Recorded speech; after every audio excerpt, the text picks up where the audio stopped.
खासदार संजय राऊतांनी विधानसभा अध्यक्ष राहुल नार्वेकर यांच्यावर हल्लाबोल केला। विधानसभा अध्यक्षांच्या खुर्चीवर जी व्यक्ती बसली आहे त्या व्यक्तीचं पॉलिटिकल कॅरेक्टर आहे ते पाहता ते विरोधी पक्षनेते पदाचा निर्णय घेतील की नाही हा पहिला प्रश्न आहे आणि घेतला तर नक्की काय असेल ही सुद्धा शंका लोकांना आहे। जी व्यक्ती जमिनीचा कब्जा करण्यासाठी गावात जाऊन भानगडी करते ते विधानसभा अध्यक्ष आहेत।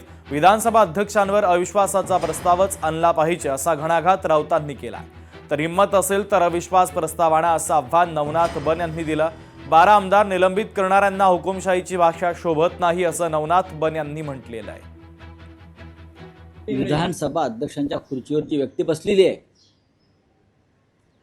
आणि त्या व्यक्तीचे जे पॉलिटिकल कॅरेक्टर आहे ते पाहता ते निर्णय घेतील की नाही हा पहिला प्रश्न आहे आणि घेतला तर नक्की काय असेल ही सुद्धा शंका लोकांना आहे ना। जी व्यक्ती जमिनीचा कब्जा करण्यासाठी गावात जाऊन भानगडी करते ते विधानसभा अध्यक्ष आहेत। परंपरा तुम्ही तोडताय आणि त्या आसनावर बसून तुम्ही व्यक्तिगत स्वार्थ आणि व्यक्तिगत हित पाहताय हे अनेकदा उघड झालंय। हाच मुद्दा विधानसभेत विधिमंडळात आला पाहिजे असं माझं म्हणणं आहे। विधानसभेचे अध्यक्ष राहुल नार्वेकर यांच्या विरोधामध्ये अविश्वास प्रस्ताव आणण्याची भाषा संजय राऊत करतायत। संजय राऊत, तुमच्यामध्ये हिम्मत असेल तर नक्की अविश्वास प्रस्ताव आणा।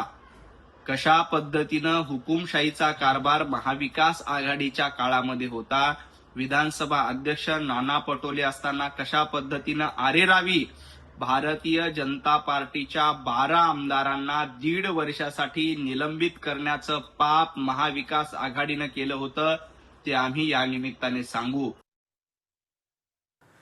शरद पवार हे महाविकास आघाडीमधील ज्येष्ठ आणि अनुभवी नेते आहेत। त्यांनी राज्यसभेवर जाण्याची इच्छा व्यक्त केली असल्यास त्याबाबत महाविकास आघाडीमधील सर्व घटक पक्ष एकत्र बसून निर्णय घेतील असं संजय राऊतांनी म्हटलंय।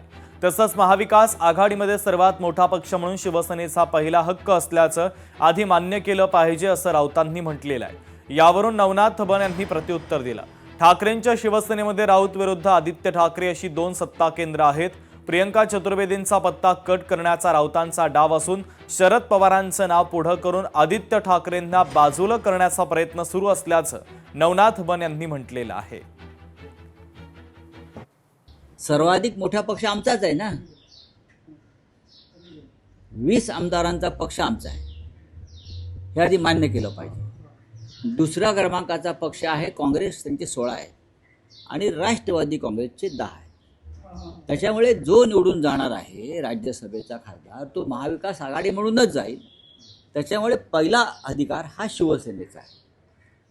आदित्य ठाकरे याच्याविषयी वेगळं बोलले आहेत असं मला वाटत नाही आणि ते चुकीचं असे मला वाटत नाही। आदित्य ठाकरेंच्या गटातला एकही माणूस संजय राऊत यांना आवडत नाहीत, त्यामुळे जाणीवपूर्वक शरद पवार साहेब निवडणूक लढणार, शरद पवार साहेबांनी निवडणूक लढण्याची इच्छा दाखवली आणि त्यांनी इच्छा दाखवली तर महाविकास आघाडी योग्य निर्णय घेईल असं सांगून संजय राऊत शरद पवार साहेबांचं नाव पुढे करतात। परंतु यामध्ये शरद पवारांचा उदो करायचा नाही तर आदित्य ठाकरे आणि प्रियंका चतुर्वेदी यांचा पत्ता कट करायचा हे संजय राऊत यांच्या डोक्यातला धूर्तपणा आहे आणि हा धूर्तपणा आदित्य ठाकरे यांनी ओळखलेला आहे हे संजय राऊतांना लक्षात आले।